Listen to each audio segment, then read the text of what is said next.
In today's video, I'm going to teach you how to orbit your 3D view with Shift plus middle mouse and the ViewCube. Orbiting the view is one of those foundational skills that makes 3D work feel smooth and intuitive. It lets you look around your model from any angle without moving the model itself. We'll cover two straightforward ways to do it so you can pick the one that feels most natural for you and switch between them as needed. First, let's use the keyboard and mouse together. Place your cursor over the 3D viewport. Hold down the Shift key on your keyboard.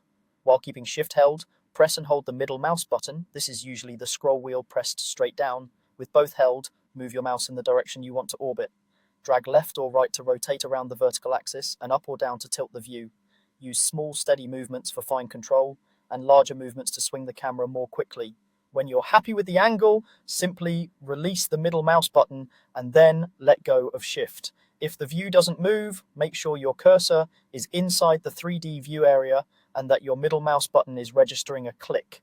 Keep in mind that your current zoom level and where you last clicked in the scene can influence how fast the orbit feels, so adjust your hand movement accordingly for precision. Now let's look at the ViewCube. In the top right corner of your 3D view, you'll see a small cube. To orbit using it, click and drag directly on the cube. As you drag, the camera follows your motion, rotating the scene in a controlled way.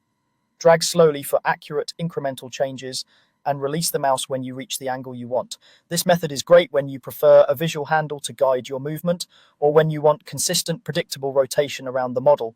If the cube feels small, take your time to position your cursor carefully before clicking and keep your drag smooth to avoid abrupt jumps.